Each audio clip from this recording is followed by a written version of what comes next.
우리 다 같이 자리에 일어나서 찬양하면서 주님을 예배하도록 하겠습니다.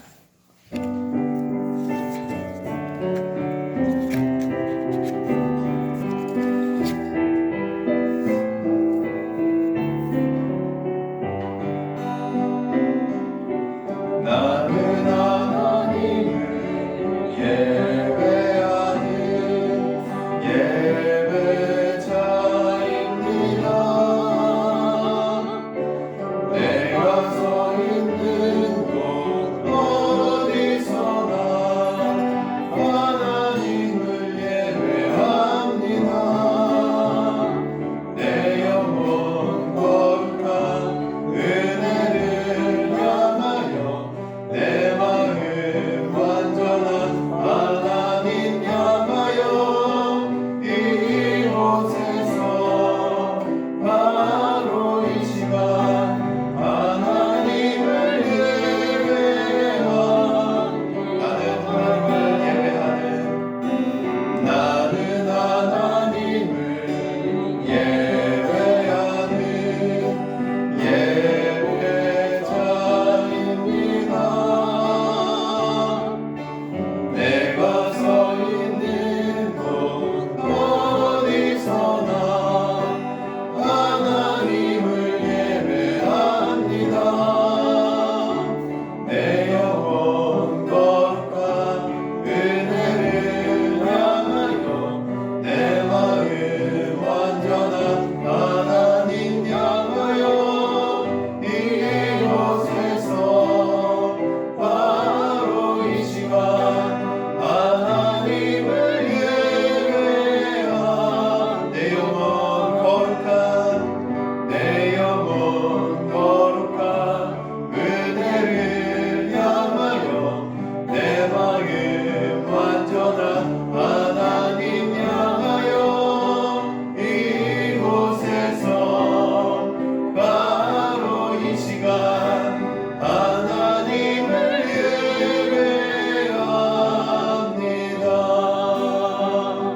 우리 함께 이 시간 통성으로 기도하며 주님 앞에 먼저 나아가면 좋겠습니다. 하나님께 우리가 먼저 감사의 고백을 드리며 기도하면 좋겠습니다. 하나님, 한 주간 동안 저희의 삶을 지켜주시고 돌보아 주시고 인도하여 주신 것 주님 감사합니다. 하나님, 우리가 주님을 생각할 때 가장 먼저 고백할 수밖에 없는 것이 주님을 향한 감사이며 찬양입니다. 우리가 입을 열어 주 앞에 감사의 고백을 먼저 드리도록 하십시다.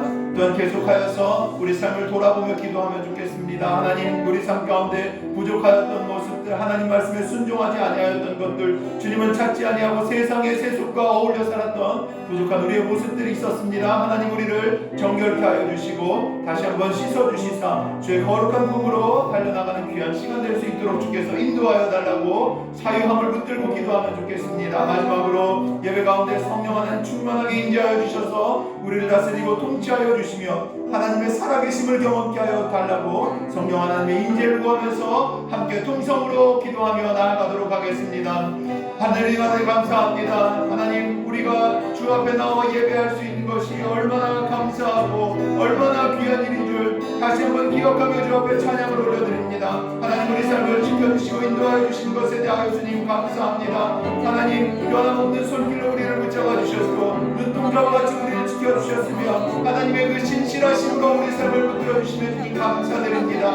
이 엄난한 세상 가운데 세속에 빠지지 아니하고 오직 주의 뜻을 구하며 주님을 사랑하며 살아갈 수 있는 힘과 능력을 주께서 주셨음을 저희가 감사하고 고백하며 주님께 다시 한번 감사를 올려드립니다. 하나님, 우리 삶이 더욱더 주님을 닮아가고 주님을 경외하며 주 앞에 감사의 고백을 풍성하게 올려드리는 삶 될 수 있도록 하나님 인도하여 주옵시며 특별히 초대하여 주신 이 놀라운 내 예배 자리 가운데 하나님을 깊이 찬양하는 시간이 될 수 있도록 주님 인도하여 주옵소서.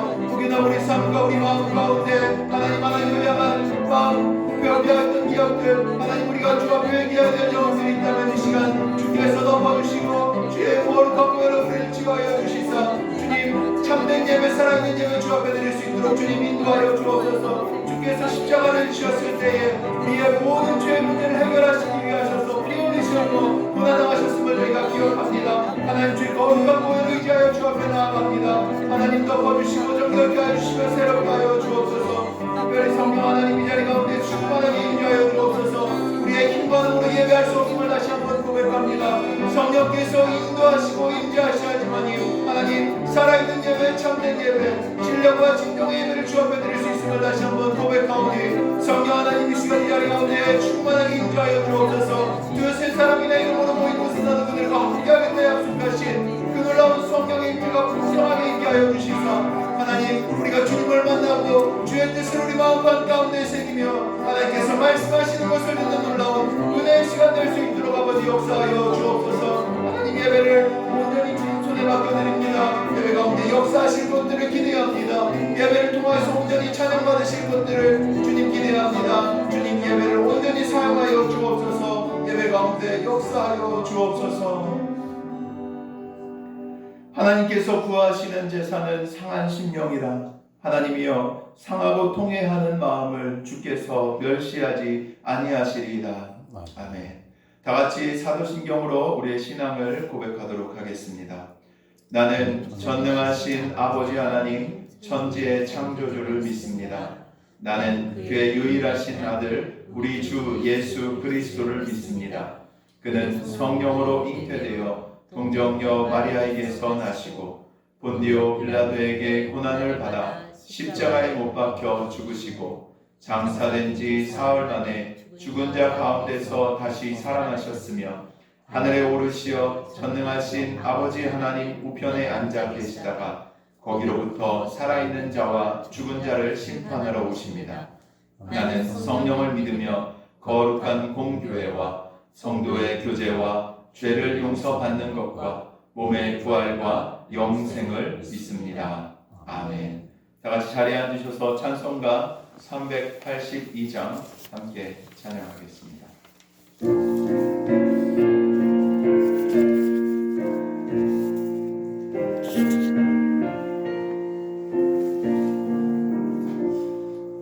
너는 친구 좀 말하라 주 말을 지키리 주 나를 믿으라 주 나를 지키리 주 나를 지키리 아무 때나 어디서나 주 너를 지키리 늘 지켜주시리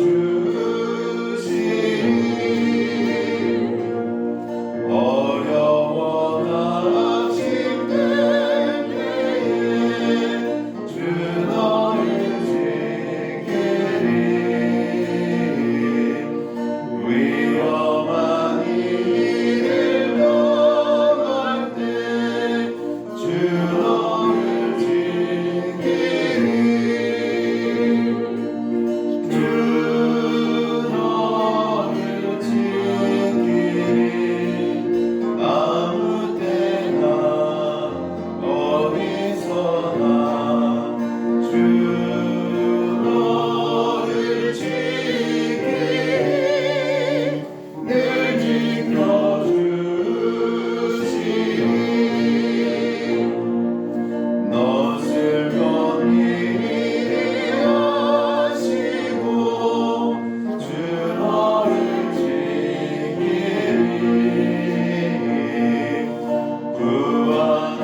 온전하여 여호와의 율법을 따라 행하는 자들은 복이 있음이요 여호와의 증거들을 지키고 전심으로 여호와를 구하는 자는 복이 있도다.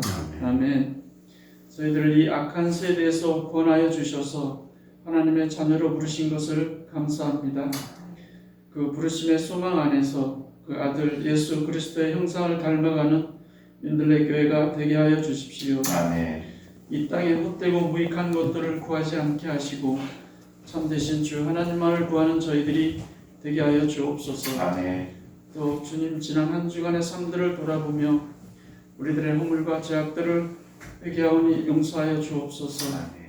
이 시간 또 주 예수 그리스도의 피를 의지하여 믿음으로 다시 주님께 나아갑니다.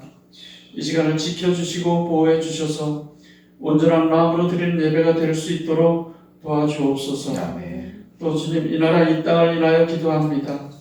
하나님이 기뻐하시는 나라, 하나님 앞에 바르고 합당한 나라가 될 수 있도록 이 나라의 이정자들로부터 모든 교회들까지 하나님을 두려워하며 바르게 섬길 수 있도록 도와주옵소서. 아멘. 또 저희 교회가 후원하는 김다니엘 하대원 선교사님, 또 사단법인 빛 가운데를 기억하여 주시고 그 사역들로부터 많은 열매 맺을 수 있도록 주님 사역자들에게 지혜와 힘, 또 필요한 모든 것들을 공급해 주시기를 간구합니다. 아멘. 또 주님 저희들이 다니엘 기도회를 통하여 민들레 교회와 이 땅의 교회들이 은혜로 견고해지며 온전케 되도록 도와주옵소서. 아멘. 또 주님 교회들의 순종과 헌신으로 이 땅을 향하신 하나님의 선하신 뜻들이 이루어지게 하여 주옵소서. 아멘. 특별히 말씀을 전하시는 목사님에게 성령으로 기름 부어 주셔서 민들레 교회를 향하신 하나님의 선하신 뜻이 온전히 선포되게 하여 주옵소서. 아멘. 주님 그 말씀을 듣고 겸손한 마음으로 받아 순종하는 저희들 되게 하여 주옵소서. 아멘.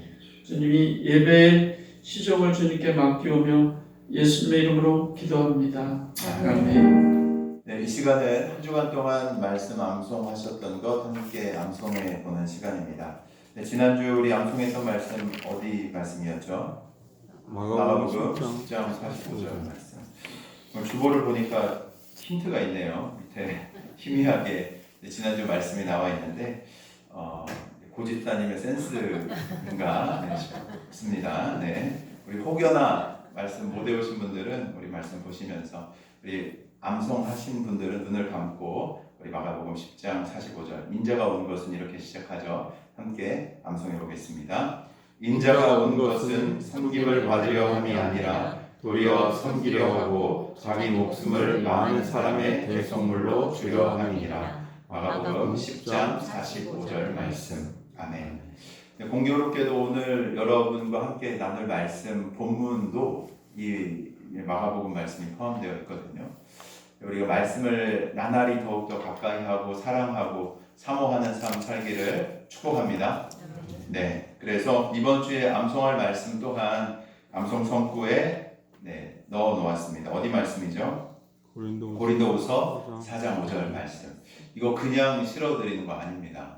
우리의 신앙의 여정을 좀 돕기 위해서 우리가 말씀을 가까이 두기 위해서 이 말씀을 드리는 것이니까 꼭 참고하셔서 말씀 가까이 암송하시면서 이 한 주간 보내주시면 감사하겠습니다. 매달 첫 주는 복음을 전할 대상을 작정하고 그 영혼을 위해 기도하는 시간을 갖습니다. 우리 마지막 그 4분기 3칸 중에 한 칸은 이미 채워졌고요. 2칸이 남아있죠. 혹시 그거 좀 한번 꺼내 보시겠습니까? 버리지 않으셨죠? 네. 성경책 꼭 끼워두고 우리 영혼들을 품고 기도하는 것 우리 그리스도인들의 특권인데 이 일들을 우리가 좀 감당하고 싶습니다. 이 시간 잠깐 짧게 이번 한 달 내가 꼭 찾아가서 전하고 나누어야 될 또 주의 복음을 전해야 될 아니면 사랑으로 품어야 될 대상을 좀 주님께 묻고 듣는 시간 가지면 좋겠습니다. 잠시 주님 앞에 좀 머무르면서 하나님 어떤 사람 제가 찾아가면 좋을까요? 하나님 어떤 영혼들 제가 품으면 좋을까요? 겸손하게 좀 주님께 머무르는 시간 잠시 가지면 좋겠습니다.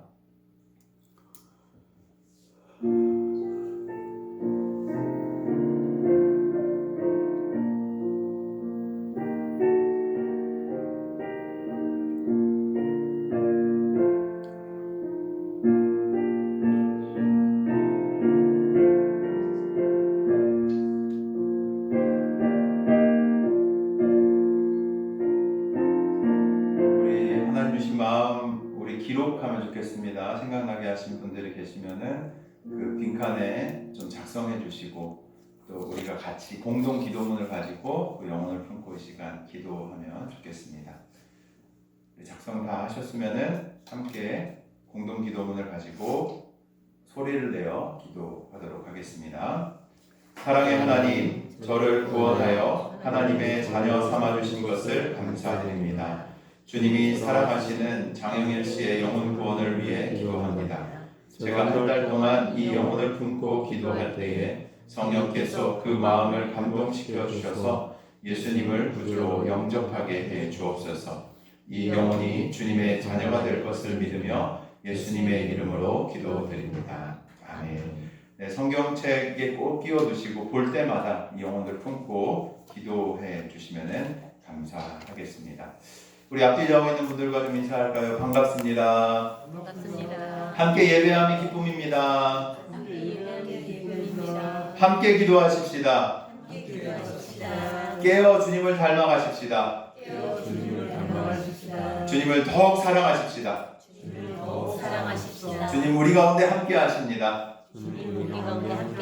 네, 점점 옆에 분들 안 보시고 그냥 허공에 대고 하시는데 우리 옆에 분 눈을 한번 보시면서 사랑하고 축복합니다. 이렇게 진심을 담아서 네, 이렇게 고백해 주시면 좋겠습니다. 사랑하고 축복합니다. 네, 교회 소식 전하도록 하겠습니다. 이제 2025년도도 이제 2달밖에 남지 않았습니다. 11월, 12월 이제 한 해를 마무리해야 하는 이제 시기에 저희가 닥쳐 있는데요. 이 마무리하는 데에 좀 다시 한번 좀 강하게 권면을 좀 드리고 싶습니다. 기도해야 합니다. 뭐 해야 된다고요? 네, 기도해야 합니다. 그래서 이렇게 흐지부지 한 해를 마무리하고 끝나는 것이 아니라 우리가 하나님 앞에 깨어서 기도할 때 하나님께서는 무엇 하시냐면 우리 가운데 계시를 주십니다. 믿으십니까? 믿으십니까? 네, 하나님의 계시로 살아가는 존재가 성도예요. 영적인 깨달음 또 영적인 힘이 없다면은 성도로 살아갈 수 없어요. 계속해서 새 속에 끌려 살아갈 수밖에 없습니다. 이때에 하나님께서 우리를 기도할 수 있도록 부르신 줄로 믿습니다. 특별히 어제부터 다니엘 기도에 시작이 되었는데요. 꼭 이 정해진 시간, 이 계리하는 그냥 1년 내에 의뢰하는 이런 프로그램으로 생각하지 마시고 하나님을 만나는 시간, 또 하나님께서 새로운 계시를 우리 가운데 허락해 주시는 시간, 우리 영이 갱신되는 시간, 이런 믿음을 가지고 나오시길 축복합니다. 아멘. 네, 우리 한 번 더 옆에 분 보시면서 함께 하십시다. 기도의 자리에 함께 하십시다. 기도의 자리에 함께 하십시다. 네, 말하셨으니까 이제 지키셔야 됩니다.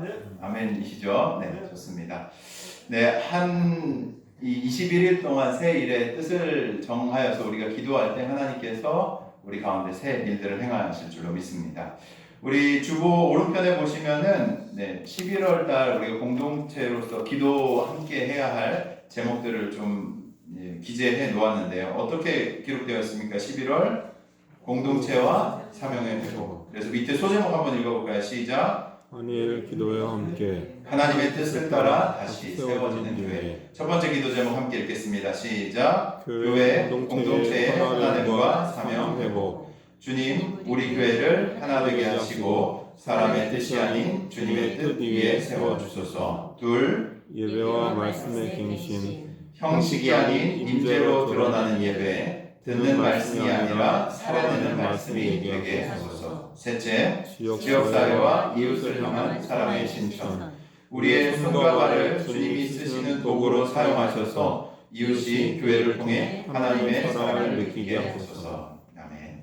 네, 우리 11월 한 달 공동체와 사명의 회복을 위해서 이 기도 제목들 드렸습니다. 기도 제목 정하는 거 쉬울까요? 어려울까요? 어렵습니다. 쉬울까요? 어려울까요?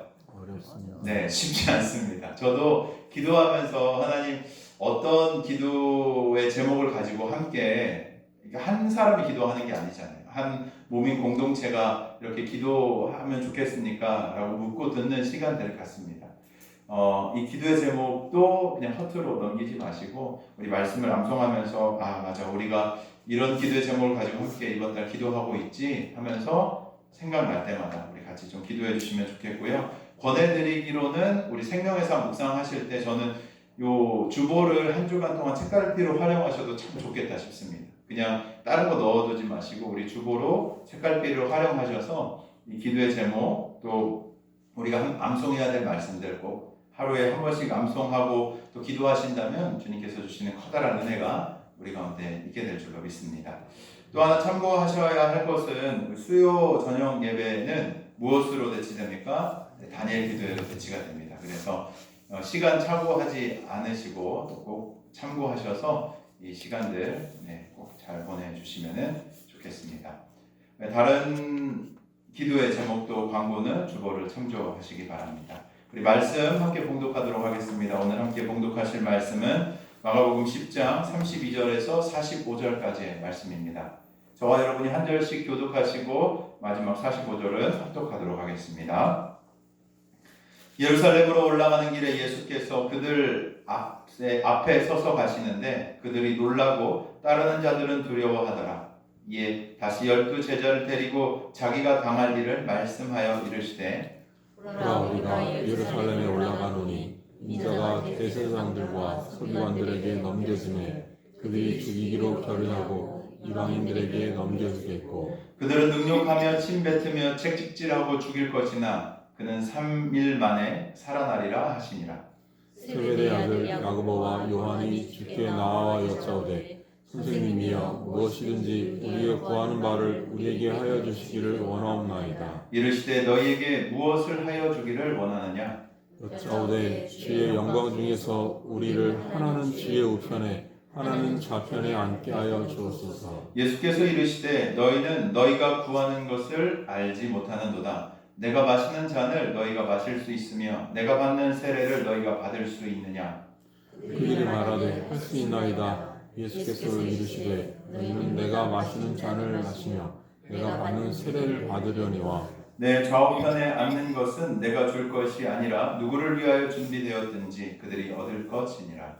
열 제자가 듣고 야고보와 요한에 대하여 화를 내거늘 예수께서 불러다가 이르시되 이방인의 집권자들이 그들을 임의로 주관하고 그 고관들이 그들에게 권세를 부리는 줄을 너희가 알거니와 너희 중에는 그렇지 않을지니 너희 중에 누구든지 크고자 하는 자는 너희를 섬기는 자가 되고 너희 중에 누구든지 으뜸이 되고자 하는 자는 모든 사람의 종이 되어야 하리라. 인자가 온 것은 섬김을 받으려 함이 아니라 도리어 섬기려 하고 자기 목숨을 많은 사람의 대속물로 주려 함이니라. 아멘. 이 시간 찬양대 찬양으로 하나님께 영광 올려드리도록 하겠습니다.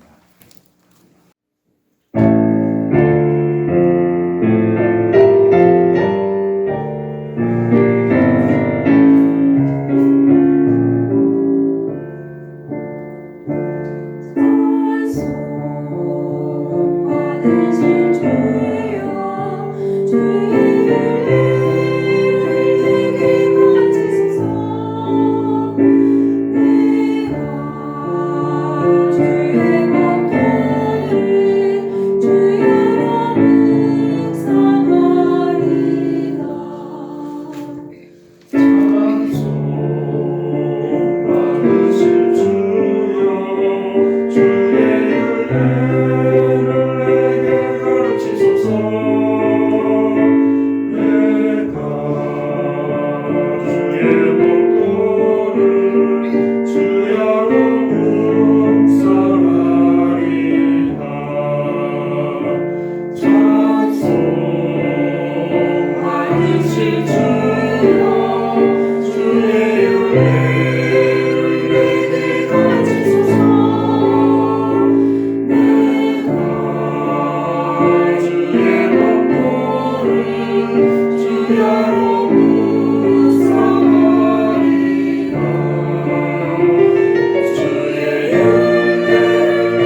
주야로 묵상하리라.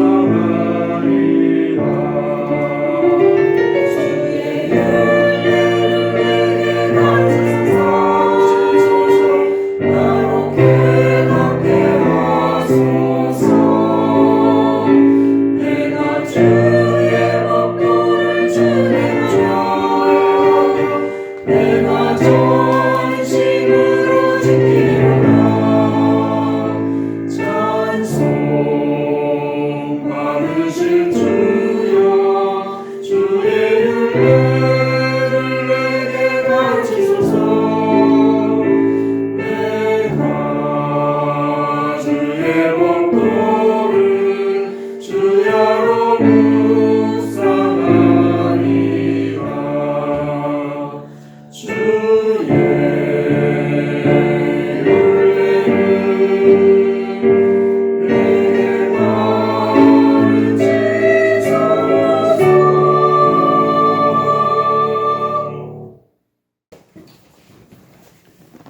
하나님 우리를 지으신 목적 중에 한 가지가 주님을 높이고 찬양하는 것에 있음을 다시 한번 기억합니다. 하나님, 주께서 우리 가운데 생명의 숨을 불어넣어 주시고 또 우리를 주의 자녀 삼아 주셨는데 그 기쁨과 감격의 찬양과 고백들이 날마다 우리 삶에 넘쳐날 수 있도록 주님 은혜를 더하여 주옵소서. 주님을 아는 것이 기쁨이며 또한 주의 율례를 따르는 것이 저희 삶의 목적임을 고백하며 살아가는 복된 인생 우리의 삶 될 수 있도록 주께서 주장하여 주옵소서. 하나님, 주께서 이 자리 가운데 함께하고 계시는 줄 압니다. 두세 사람이 내 이름으로 모인 곳에 나도 그들과 함께하겠다 주님 말씀해 주셨는데 이 자리에서 우리의 고백, 찬양 주님 흡족하게 받으신 줄로 믿습니다. 하나님, 이때에 우리 가운데 필요한 말씀 주께서 계시하여 주옵시며 우리가 좋은 밭이 되어 30배, 60배, 100배의 결실을 맺을 수 있도록 주께서 은혜를 더하여 주옵소서. 이 시간 함께 하시며 역사하실 주님을 기대하고 찬양합니다. 감사드리며 사랑이신 예수님 이름으로 기도 올려 드립니다. 아멘. 네, 할렐루야. 네, 반갑습니다. 한 주간 잘 지내셨습니까? 네. 네, 제가 자주 뵈니까 더 좋은 것 같아요. 네. 오랜만에 봤습니다. 조금 뭐 무리가 되더라도 제가 시간이 될 때마다 그 같이 와서 기도의 자리에 좀 함께 해보려고 노력을 좀 하려고 합니다. 그래서 기도하는데 참 뭐랄까요, 이렇게 은혜가 있고 또 감사한 마음이 들고 또 참 하나님께서 지금까지 우리에게 베풀어 주신 그 은혜가 크구나. 기도하지 않을 때는 계속 입에서 뭐가 나오냐면 불평이 쏟아지거든요. 내 인생은 왜 이래? 왜 이 상황은 이렇게 안 되는 거야? 또 왜 이런 일이 나한테 일어나는 거야? 라는 불평들이, 고통은 튀어나오는 게 일상의 삶입니다. 근데 기도하는 사람들에게는 하나님이 새로운 은혜를 베풀어 주세요. 하나님이 베푸신 은혜를 발견할 수 있는 눈을 주시고요. 또 하나님이 행하시는 일들, 하나님이 얼마나 우리를 사랑하고 계시는지를 깨달을 수 있는 좋은 밭으로 우리의 영혼을 기경하시는 줄로 믿습니다. 아멘이십니까? 네, 기도하자는 말씀이에요. 그래서 저녁 시간 꼭 기억하셔서 함께 기도하고 마음을 열어 주님께서 우리 개개인에게 또 우리 공동체 전체 가운데 말씀하시는 것을 듣고 충만하게 채워지는 일들 우리 가운데 나타날 줄로 믿습니다. 조금 피곤하긴 한데요. 어제 들어가서 말씀을 준비하면서 참 중요한 때를 지나고 있구나라는 마음이 들었던 것 같습니다. 다른 것 말고 하나님이 저희를 부르시고 또 저희를 이제 이곳 가운데를 인도하셨는데 하나님의 뜻을 듣지 않는다면 이게 무슨 의미가 있겠나, 무슨 소용이 있겠나 이런 생각이 들더라고요. 그래서 저도 듣고 또 여러분들도 함께 주님이 무엇이라 말씀하시는지를 깨닫는 시간이 꼭 필요하겠다. 하나님이 이걸 그냥 주신 게 아니구나 라는 생각들이 좀 들었던 것 같습니다. 주님의 선하신 뜻이 있는 줄로 믿습니다. 저는 믿어요. 하나님이 우리의 선한 목자가 되시고 우리를 가장 좋은 길로 또 가장 안전한 길로 가장 필요한 길로 우리를 이끄시고 인도하실 줄로 믿습니다. 네, 오늘 본문은 그 예수님과 제자들이 예루살렘으로 향해 올라가는 장면으로 시작합니다. 이 장면은 이 마가복음 전체를 두고 봤을 때 아주 중요한 장면이고 또 전환점이기도 합니다. 이 장면으로부터 예수님의 공생애가 마무리가 되고 십자가의 길, 곧 하나님의 구원의 역사가 본격적으로 시작되는 장면이 바로 오늘의 이 예루살렘으로 향하는 장면에서부터 시작되기 때문입니다.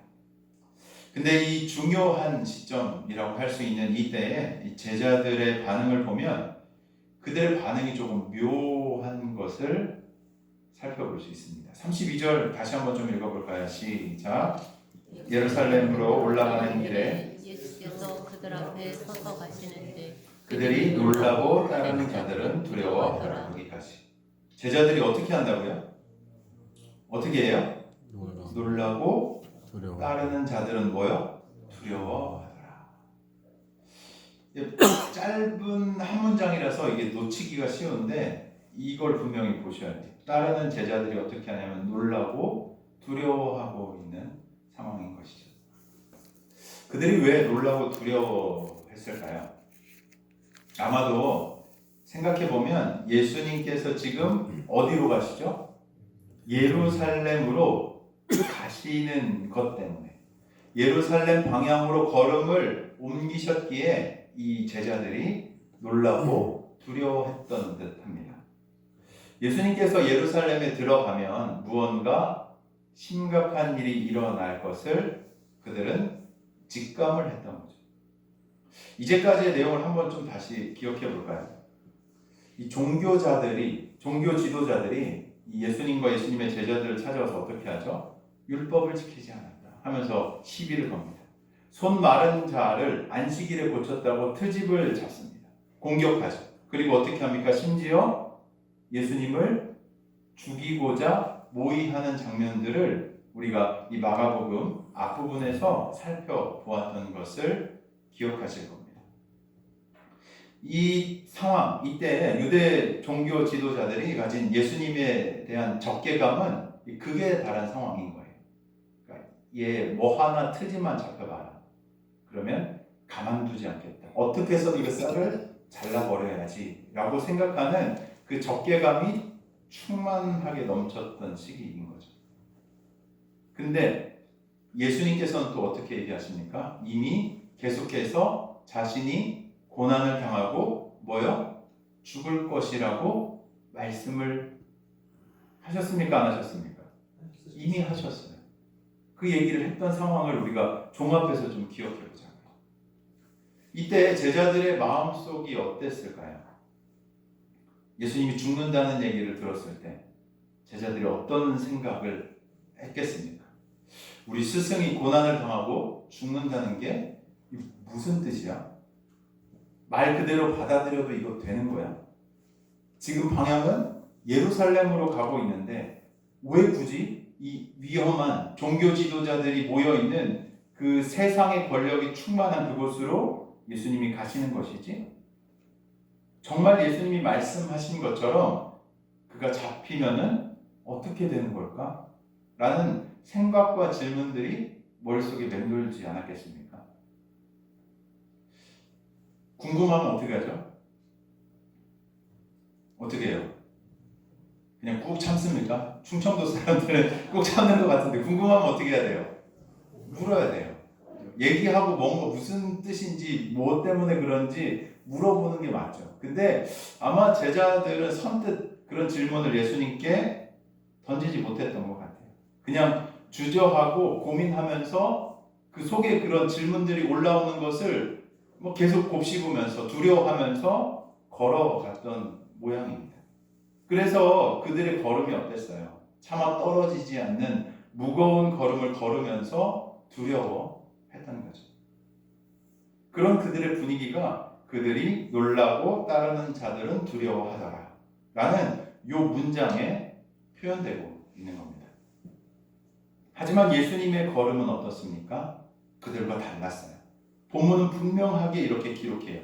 32절 전반부, 예수는 그들보다 뭐요? 앞서 가시는데. 뭐요? 예수는 그들보다 앞서 가시는데.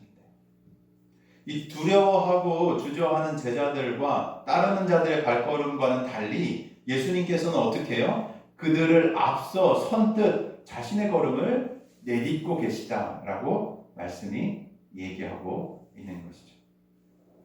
예수님께서 제자들보다 앞서 걸으셨다라는 이 짧은 표현 안에는 그냥 예수님이 제자들 따르는 자들보다 빨리 걸으셨다라는 말씀이 아니에요.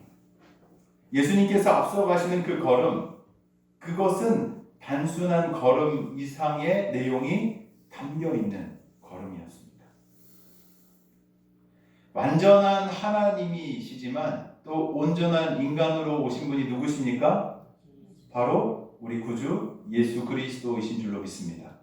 아멘이십니까? 완전한 하나님이시지만 또 뭐요? 온전한 인간으로 이 땅에 오셨어요. 예수님께서 그럼 온전한 인간인, 우리가 온전한 인간이잖아요. 인간의 입장에서 지금 자신이 향하고 있는 이 예루살렘에서 무슨 일이 있을지 아셨습니까? 모르셨습니까? 네, 모르시는 바가 아니었어요. 인간의 입장에서 한번 생각해 보죠. 지금 예수님께서 향하고 있는 예루살렘은 영광의 도시가 아니에요. 배신과 고난과 죽음이 기다리는 자리입니다. 예수님은 당연히 그 사실을 아셨죠. 그 마음속에 분명 고뇌와 두려움과 떨림이 있으셨을 겁니다. 예수님의 걸음에는 분명 이 마음의 부담과 두려움, 그리고 홀로 이해하지 못하는 제자들, 홀로 감당해야 하는 외로움이 함께 있었던 것이죠. 근데 예수님께서 어떻게 하세요? 가장 먼저 두려워하는 제자들을 앞서서 자신의 고뇌와 떨림을 넘어서 그 걸음을 걸으셨던 겁니다. 예수님께서는 두려움에 머무르지 않으셨어요. 예수님께서는 그 어떤 것보다 먼저 담대하게 예루살렘을 향해 걸어가셨던 겁니다. 저는 이 대비가 참 감동적이에요. 제자들은 두려워서 어떻게 할지 모르고 그 걸음들을 제대로 떼지 못하는데 예수님은 그 두려움의 길을, 고뇌의 길을 가장 먼저 걸어가시는 거죠. 선뜻 가기 어려운 그 걸음을 먼저 앞서서 가시고 계신 겁니다. 사람들은 두려워하지만 주님께서는 그 두려움을 뚫고 자신의 뜻을 완성하시는 거죠. 주님은 지금 이 본문을 통해서 이 제자들뿐 아니라 이 땅의 믿음의 길을 걸어가는 모든 성도들에게도 이 모습을 보여주신다고 믿습니다. 믿으십니까? 주님을 따르는 길, 이 믿음의 길은 고난이 없는 길이 아니에요. 두려움이 있지만 그것을 안고도 따르는 길이라는 것을 예수님께서는 지금 알려주고 계신 것이죠. 사랑하는 민들레교회 성도 여러분, 우리의 신앙의 여정도 종종 이와 같습니다. 하나님을 믿지만 때로는 상황이 두렵고 앞이 보이지도 않고 어떻게 해야 할지 모르겠는, 차마 질문조차도 던질 수 없을 것 같은 상황들이 우리에게 찾아온다는 것이죠. 그럴 때 우리 마음에도 이 제자들처럼 놀람과 두려움이 찾아옵니다. 근데 그때에 함몰되는 것이 아니라 우리가 반드시 기억해야 할 것이 있어요. 오늘 본문에서처럼 주님이 먼저 앞서 그 걸음을 걷고 계시다는 사실입니다. 믿으십니까? 주님이 먼저 앞서 그 길을 걸으시는 분이세요. 우리가 두려워하는 길 앞에서도 주님은 먼저 걸으시면서 이 길은 결코 헛된 길이 아니다 라고 말씀하시는 분이 되시는 줄로 믿으시길 바랍니다. 그러므로 성도의 길은, 이 믿음의 길은 두려움이 없는 길이 아니에요. 두려움이 사라진 길이 아닙니다. 주님이 가시는 길을 따라서 걷는 순종의 길이 되어야 하는 거예요. 때로는 두려움이 흔들려도 주님은 그 길 위에서 우리를 기다리십니다. 그리고 아마도 저는 이렇게 말씀하시리라 생각해요. 그 길이 두려운 길인 것을 안다. 내가 안다. 그러나 너희가 그 길을 믿음으로 걸어갔으면 좋겠다. 내가 먼저 그 길을 걸어보았다. 그리고 내가 먼저 그 길에 앞장서겠다. 그러니 함께 그 길을 걷자라고 주님이 말씀하지 않으시겠습니까?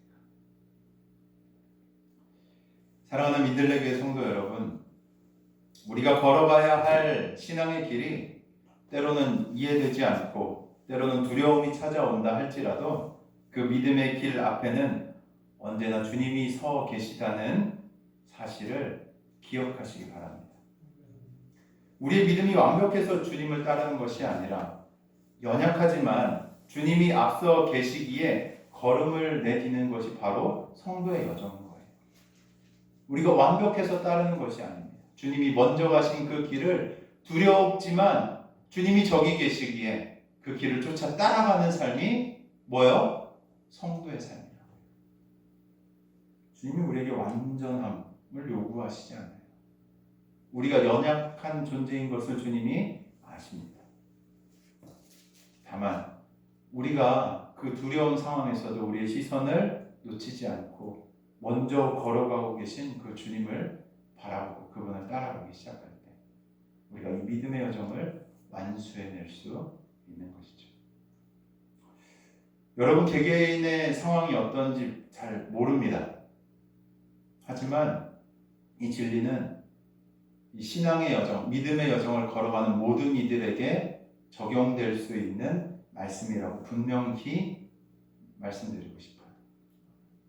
주님을 바라보시기를 축원합니다. 주님이 앞서서 그 길을 걸어가고 계십니다. 그리고 그 길을 인도하실 겁니다. 그 놀라운 은혜, 인도함의 은혜를 받는 우리 모든 민들레 교회 성도님들 되시길 주의 이름으로 축원합니다. 예수님께서 제자들보다 앞서 가시면서 담대하게 그 걸음을 걸어가실 때 제자들을 따로 부르시죠. 그리고 또 한 번 자신이 이 걸어가고 있는 길, 이 여정의 종착점 예루살렘에서 당하게 될 일을 분명하게 말씀하십니다. 우리 33절, 34절 같이 한번 좀 읽어볼까요? 시작. 보라, 우리가 예루살렘에 올라가노니 인자가 대제사장들과 서기관들에게 넘겨지매 그들이 죽이기로 결의하고 이방인들에게 넘겨주겠고 그들은 능욕하며 침뱉으며 채찍질하고 죽일 것이니 그는 3일 만에 살아나리라. 예수님께서는 지금 이 얘기하고 있는 시점에 이전에 또 이 동일한 말씀을 몇 번 말씀하셨을까요? 2번이나 이미 말씀하신 상황이에요. 지금 이 말씀이 몇 번째라고요? 그러니까 3번째. 그렇게 여러 번 반복해서 이야기했다면 이 듣는 제자들 알아들을 법도 한데 이 제자들은 예수님의 이 말씀을 이해를 못하는 거예요. 이번이 3번째잖아요. 예수님 더 구체적으로 얘기하시는 거죠.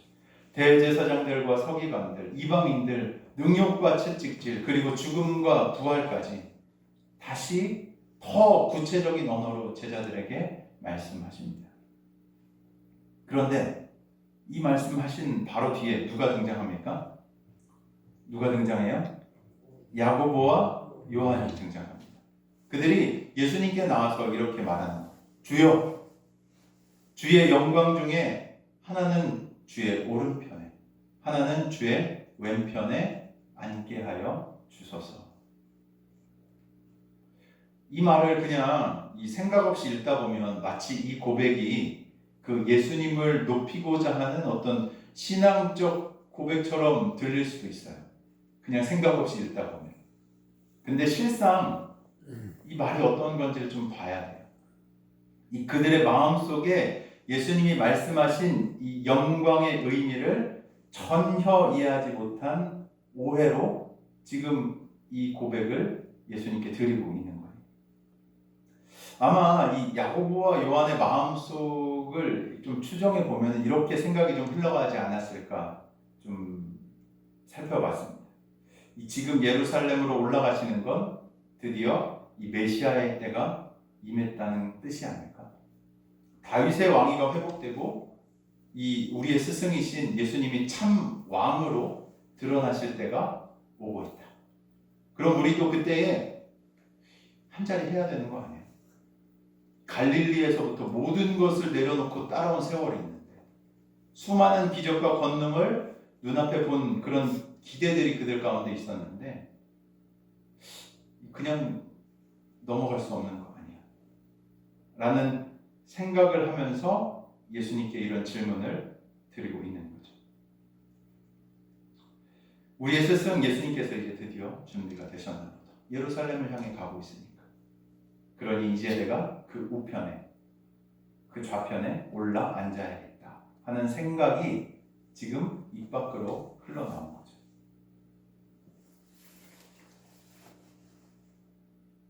저는 이 장면이 얼마나 안타까운 장면인지 모르겠어요. 제자들의 시선과 예수님의 시선이 완전히 다른 방향을 보고 있는 것을 적나라하게 보여주는 장면이기 때문에 그래요. 얘기를 하고 스승은 얘기를 하고 제자는 얘기를 들었는데 서로 보고 있는 방향이 완전하게 달라. 얼마나 가슴 아파요. 예수님은 지금 고난과 십자가를 말씀하시는데 이 제자들은 뭘 생각하고 있냐면 영광의 자리를 생각하며 묻고 있는 거예요. 그들의 눈에는 여전히 예루살렘이 어떤 곳인가 하면 승리의 무대로 보였던 거예요. 왜 그러면 제자들이 예수님이 하신 이거 그냥 문자 그대로 받아들여야 되는 거 아니야? 왜 예수님 여기 세 번째까지 이렇게 말씀하셨는데 왜 이렇게 못 알아먹을까? 이유가 있지 않을까?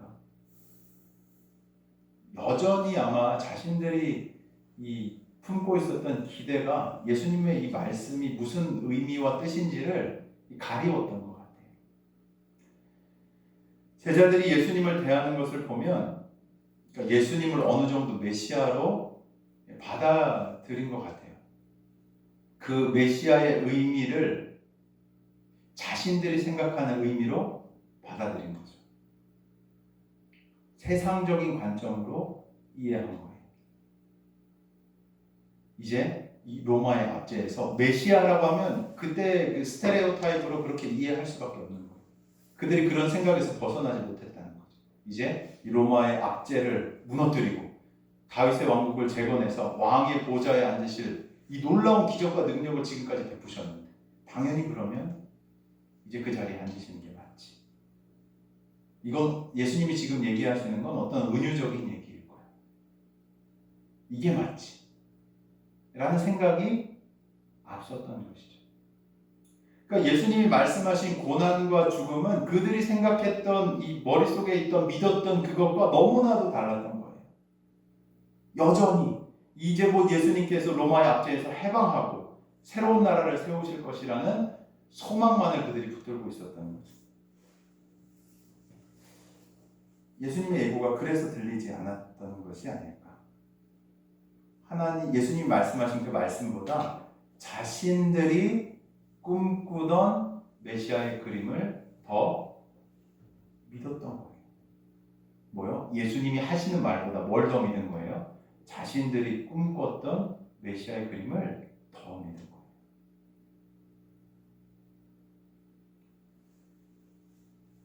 그렇기에 야고보와 요한이 주의 영광 중에 하나는 좌편에 하나는 우편에 함께 해놨다 라는 말을 한 것이죠.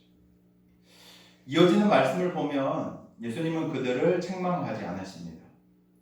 오히려 부드럽게 그러나 단호하게 말씀하시죠. 뭐라고 얘기하시냐면 너희가 구하는 것을 알지 못하는구나. 내가 마시는 잔을 너희가 마실 수 있느냐라고 물어보십니다. 여기서 예수님이 말씀하시는 잔은 맥락상 예루살렘에 가서 겪으시게 될 시련이라고 생각하기 쉽습니다. 근데 여기 등장하는 잔은 단순하게 시련, 어려움, 고난이 아니에요. 이 성경에서 이 잔이라는 단어는 종종 하나님의 뜻, 또 하나님의 계획, 그리고 그분의 주권 안에 이루어지는 어떤 일을 상징적으로 나타낼 때 뭐가 쓰여지냐면 잔이라는 표현이 쓰여져요. 이 시편이나 예언서에도 이 잔은 하나님의 진노나 심판 혹은 그분이 허락하실 운명을 의미하는 단어로 이 잔이 쓰여집니다. 그런 맥락에서 예수님이 말씀하신 이 잔은 단순하게 어떤 육체적인 고통이나 인간적인 시련을 넘어서 하나님께서 이 구원의 계획 속에서 정하신 길, 곧 하나님의 뜻에 전적으로 순종해야 하는 사명의 길을 얘기하고 있는 단어인 거예요. 뭐라고요? 하나님께서 예비하신 사명의 길을 말하고 있는 단어가 바로 이 잔이라는 단어인 겁니다. 예수님은 그 잔이 아버지의 뜻에서 비롯된 것임을 아셨고 그 뜻에 자신을 온전히 맡기고자 하셨어요. 예수님이 잔을 피할 수 있으셨을까요? 어떻습니까? 있을 것 같아요. 있으셨을까요? 네. 맞아요. 피할 수 있으셨어요. 선택할 수 있으셨습니다. 근데 겟세마네에서 어떻게 기도하시죠? 내 뜻대로 마옵시고 아버지의 뜻대로 마옵소서. 그렇게 받으셨던 잔이 바로 이 잔인 거예요. 이런 잔을 물어보고 있는 이 형제에게 너희가 마실 수 있느냐라고 예수님께서 되물으시죠. 그때 이 야고보 요한이 어떻게 대답하죠? 39절 앞부분 어떻게 대답합니까? 그들이 말하되 뭐요? 할 수 있나이다 라고 말합니다. 지금 그러니까 그들이 무슨 얘기를 하냐면 내가 사명의 잔을 받겠습니다 라고 지금 말하고 있는 거죠. 지금 그들은 예수님이 말하는 그 잔의 의미가 어떤 건지를 이해하지 못한 채, 알지 못한 채 지금 대답하고 있는 거예요. 이해 대답이 아니라 그냥 호기롭게 내가 그 잔 받을게요 라고 얘기하는 거죠. 근데 그 예수님의 대답을 보면은 뜻밖입니다. 예수님이 그들의 호기로운 대답을 들으시고는 원래는 야 말도 안 되는 소리 하지 마 이렇게 꾸짖어야 되는 게 맞지 않겠습니까? 근데 그렇게 안 하시고 어떻게 하냐면 39절을 보면 뭐라고요? 너희는 내가 마시는 잔을 마시며 내가 받는 세례를 받겠다 말씀하시는 것을 보게 됩니다. 이런 예상 외에 예수님의 말씀은 단순히 그들이 호기롭게 대답한 그 대답을 예수님께서 받아주신 것이 아니었어요. 받아주셨던 것만이 아니었습니다. 후일을 좀 살펴보면 이 예수님이 하신 이 말씀은 오히려 예언적인 의미를 담고 있는 말씀이었어요. 사도행전 12장 보면은 오늘 이 질문을 하고 있는 형제 중에 한 사람이 등장합니다. 사도행전 12장 2절에 누가 등장하냐면 야고보가 등장해요. 야고보가 어떻게 등장할까요? 고집사님 12장 2절 보면 야고보가 어떻게 등장하는지 한번 알려주십시오. 12장 2절 어떻게 등장합니까? 요한의 형제 야고보를 칼로 죽이니 첫 순교자가 누가 돼요? 야고보. 요한은 어떻게 됩니까? 긴 세월 동안 고난과 박해를 견디면서 복음을 전하다가 반모섭에 유배가 됩니다. 사명을 끝까지 감당하는 사도가 되죠. 실제로 지금 이 자리에서 예수님께 제가 그 잔 받을 수 있습니다 라고 말했던 제자들은 흥미롭게도 그걸 이해하지는 못했지만 나중에 결국 어떻게 돼요? 그 잔을 진짜로 받아요. 마리씨가 된 건가요? 실제로 그 잔을 받는 것을 보게 돼요.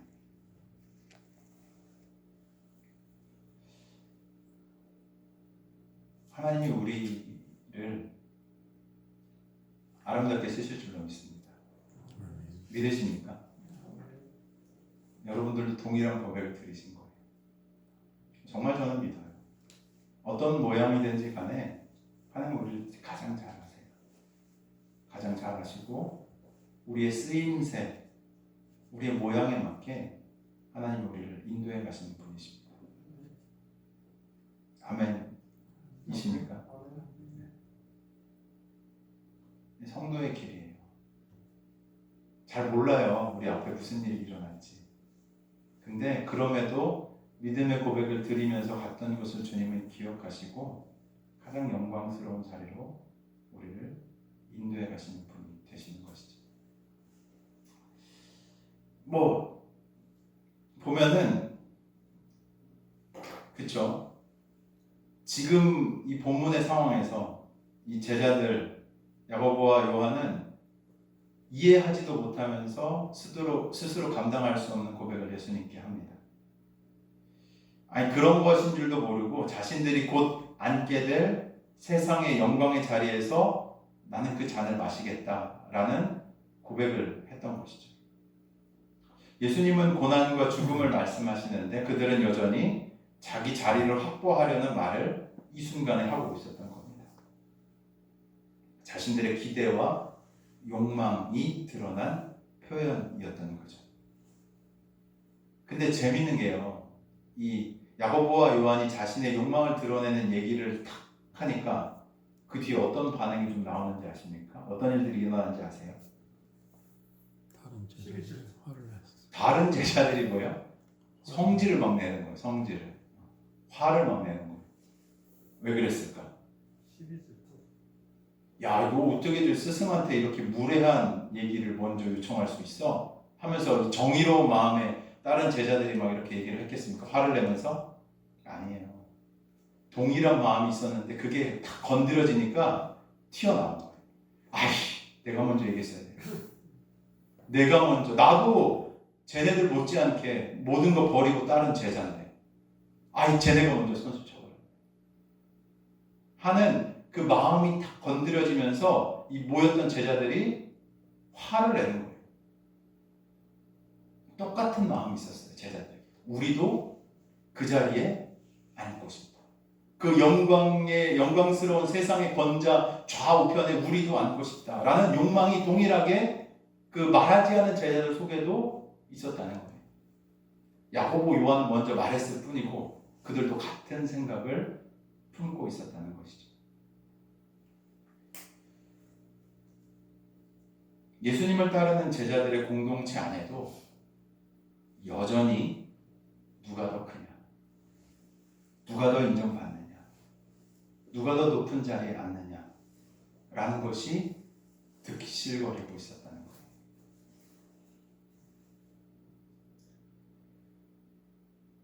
저는 지금도 별반 다르지 않다고 생각합니다. 예수님을 따른다고 하면서도 우리 역시 종종 세상의 시선으로 이 하나님의 나라를 해석하고 세상의 방식으로 주님께 구하는 것을 요청할 때가 있는 것이죠. 하나님 형통하게 해주세요. 제 삶을 높여주세요. 제가 주님을 믿는데 왜 여전히 힘든 일이 생기나요? 뭐 이런 기도 하지 말라는 것은 아니에요. 근데 주님을 믿고 문제를 해결해 주실 수 있다는 것을 믿고 기도하는 것은 뭐 좋은 일이죠. 믿음의 고백이죠. 근데 그 믿음의 열정과 동시에 세상적인 기대와 계산이 섞여 있을 때가 있다라는 거예요. 마치 주님의 나라가 이 땅의 성공과 평안으로만 나타나야 한다고 착각하는 것이죠. 근데 예수님은 어떻게 얘기하는지 아세요? 다른 길을 보여주세요. 완전히 다른 길을. 완전히 다른 길. 그분의 나라는 힘이 아니라 섬김으로, 높아짐이 아니라 낮아짐으로, 영광이 아니라 십자가로 드러난다고 말씀하시는 거죠. 우리가 세상의 기준으로 하나님의 나라를 이해하면 이해할수록 그분의 진짜 영광에서 어떻게 되는 줄 아세요? 점점 더 멀어지는 거예요. 점점 더. 그래서 예수님 어떻게 하시냐면 이런 감정들, 생각들이 더 커지기 전에 제자들을 다시 불러 모으십니다. 그리고 말씀해 주시는 거예요. 42절에서부터 45절까지의 말씀. 그냥 주문 외듯이 읽지 마시고 예수님이 뭐라 말씀하시는지 찬찬히 우리가 좀 보면서 같이 한번 동독해 보면 좋겠습니다. 시작. 예수께서 불러다가 이르시되 이방인의 집권자들이 그들을 임의로 주관하고 그 고관들이 그들에게 권세를 부리는 줄을 너희가 알거니와 너희 중에는 그렇지 않을지니 너희 중에 누구든지 크고자 하는 자는 너희를 섬기는 자가 되고 너희 중에 누구든지 으뜸이 되고자 하는 자는 모든 사람의 종이 되어야 하리라. 인자가 온 것은 섬김을 받으려 함이 아니라 도리어 섬기려 하고 자기 목숨을 많은 사람의 대속물로 주려 함이니라. 아멘. 여러분 예수님의 말씀이 좀 들려지십니까?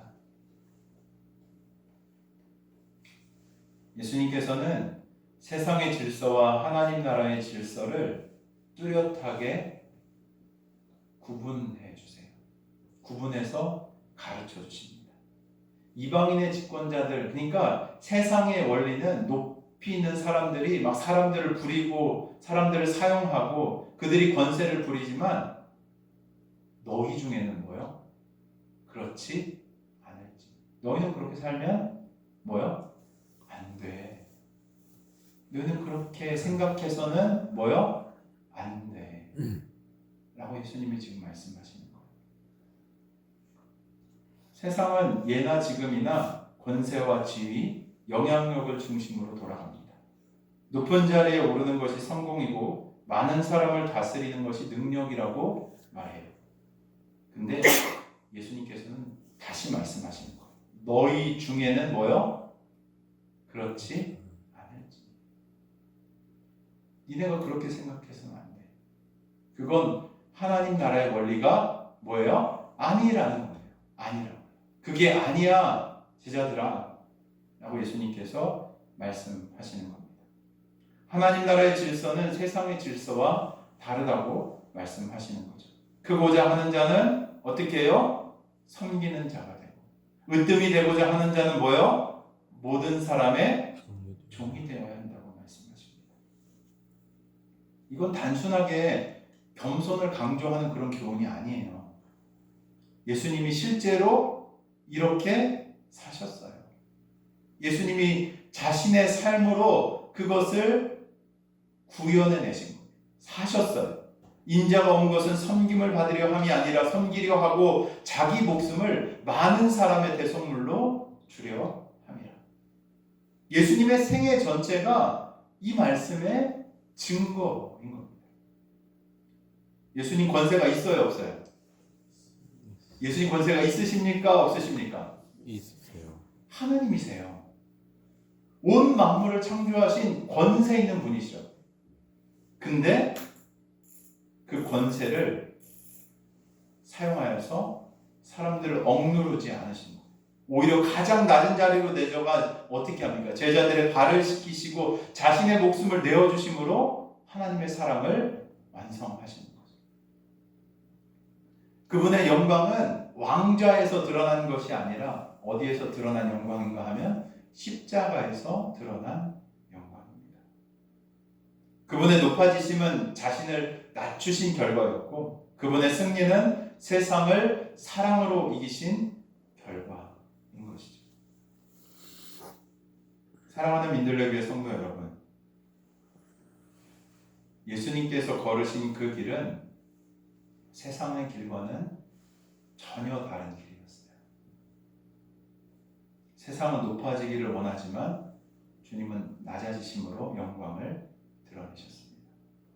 세상은 많은 것을 소유하려고 하지만 주님은 어떻게 해요? 모든 것을 내어주심으로, 생명까지도 내어주심으로 우리에게 놀라운 그 사랑을 허락하신 것이죠. 하나님께서 이 예수님의 이 방식을, 예수님의 삶을 우리 가운데 선물로 주신 겁니다. 이게 진짜 하나님의 길이다. 하늘의 길이다. 세상에 속한 원리에 빠져 사는 길이 아니라 영원을 소유하며 살아갈 수 있는 길이라는 것을 주님께서 알려주신 것이죠. 오늘 우리도 그 길로 부름받은 줄로 믿습니다. 아멘이 어려우신가요? 아멘. 진지하게 생각하면 아멘 쉽지 않으실 거예요. 포기해야 된다는데, 더 낮아져야 된다는데, 더 섬겨야 된다는데,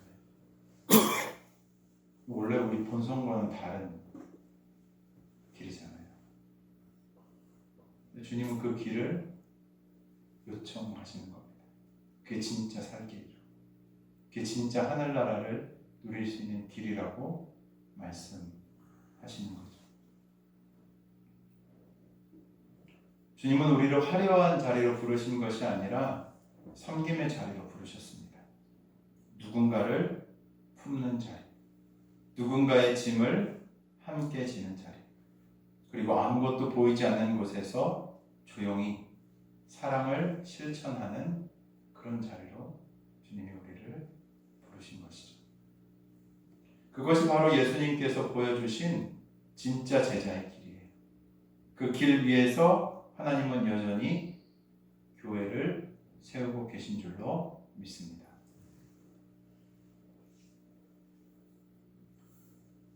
사랑하는 민들레교회 성도 여러분, 우리 삶 속에서 섬김은 결코 작지 않아요. 때로는 그 섬김이 눈에 띄지도 않고 그 수고가 아무런 보상 없이 지나가는 것처럼 보여도 하나님께서는 그 섬김을 통해서 하늘의 영광을 이루어가고 계시는 줄 믿습니다. 믿으십니까? 주님은 보고 계세요.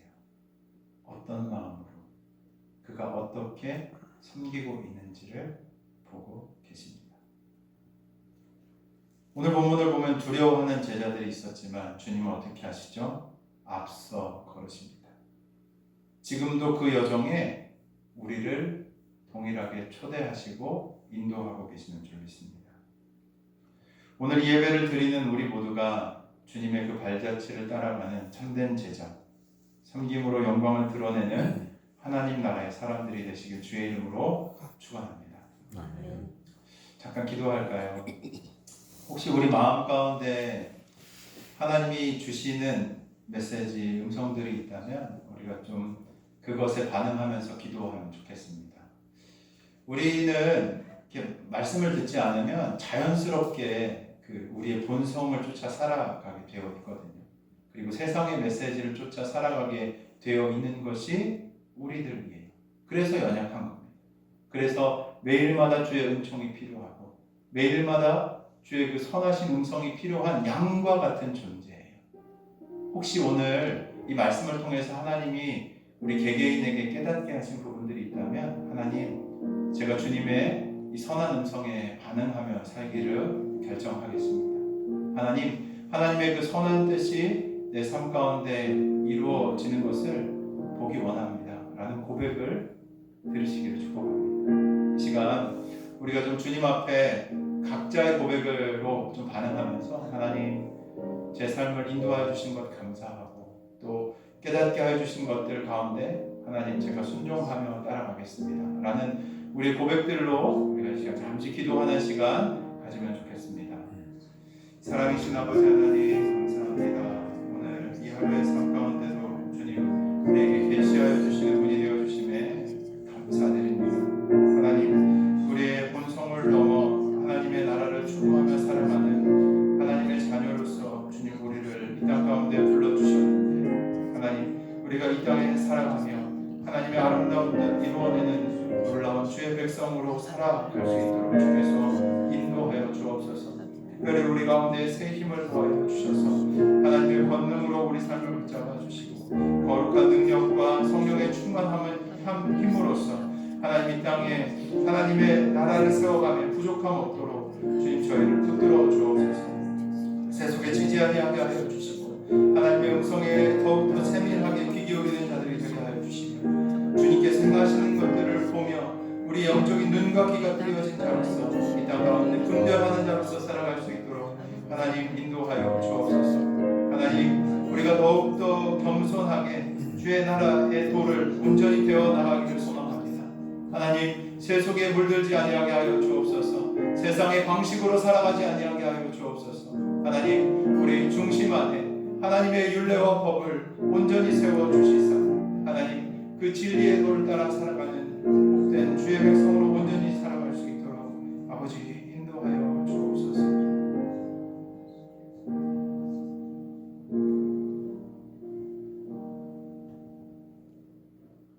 주님 주의 진리의 영으로서 우리를 훈계하여 주십시오. 거룩한 성령께서 우리 가운데 임하시사 시와 때때로 주께서 우리에게 말씀하여 주시며 이 땅의 세속의 진리를 쫓아 살아가는 자들이 아니라 하나님 나라의 영원한 진리와 뜻과 가치를 붙들고 살아가는 참된 주의 백성으로 살아갈 수 있도록 하나님 인도하여 주옵소서. 세상의 영광을 구하는 것이 아니라 주의 나라를 볼 수 있는 눈이 있게 하여 주시고 먼저 우리를 앞서 걸어가신 예수의 그 걸음을 쫓아 살아가는 진정한 성도, 진정한 제자로서 우리가 이 땅 안에 살아갈 수 있도록 아니 살아낼 수 있도록 주께서 우리를 붙잡아 주옵소서. 우리의 걸음에 주께서 함께하고 계시다 말씀하여 주심에 감사드립니다. 우리의 믿음이 날이 갈수록 더욱더 견고해져 갈 수 있도록 주께서 이끌어 주옵시며 모든 것이 주로 말미암았다는 것을 기억하며 주님께 변함없는 찬양 올려드리는 복된 삶 살아갈 수 있도록 인도해 주옵소서. 우리를 이끄실 주님을 찬양합니다. 감사드리며 사랑하신 예수님의 이름으로 기도 올려 드립니다. 아멘. 우리 다 같이 일어나셔서 찬송가 595장 함께 찬양하시면서 예물 봉헌하여 드리겠습니다.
모든 것을 우리에게 주셨는데 우리가 주 앞에 드릴 것은 보잘것없는 것입니다.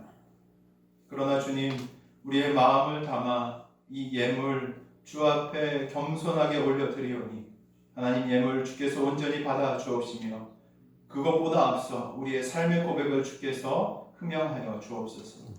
하나님 이 땅을 살아가며 세상은 돈이 능력이고 힘이고 하나님이다 라고 말하지만 우리의 신앙의 고백은 그렇지 않습니다. 이 땅을 주관하시며 이 땅을 인도하시는 분이 우리 살아계신 하나님이심을 다시 한번 믿음으로 고백하는데, 하나님, 우리가 세상을 거슬러 하나님 나라의 백성으로 온전히 살아갈 수 있는 능력과 힘이 우리 가운데 있게 하여 주옵시니, 특별히 믿음으로 드리는 이 신앙의 고백, 우리의 마음을 담아 드리는 이 재정 가운데 주께서 은혜를 더하여 주옵소서.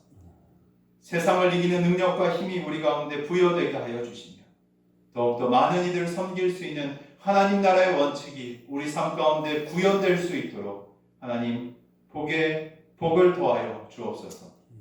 주님, 우리의 삶을 주께서 가장 잘 아시리라 믿습니다.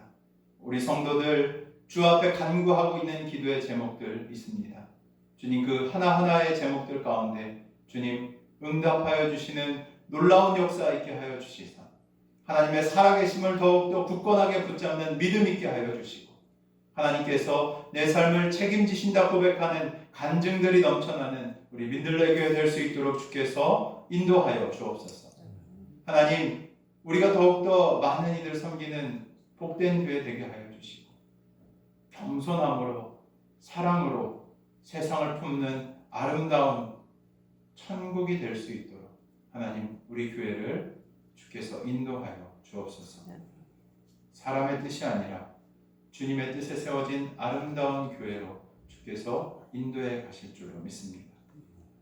이제는 우리 주 예수 그리스도의 크신 은혜와 하나님 아버지의 신실하신 사랑하심과 성령 하나님의 위로 교통하심의 역사가 주의 말씀을 듣고 주의 뜻에 따라 하늘 나라의 원칙으로 살아가기로 결정하는 사랑하는 우리 모든 성도들 머리머리 위에, 그 가정 위에 하시는 모든 일들 가운데 지금으로부터 영원토록 함께 하시기를 간절히 축원하옵나이다. 아멘.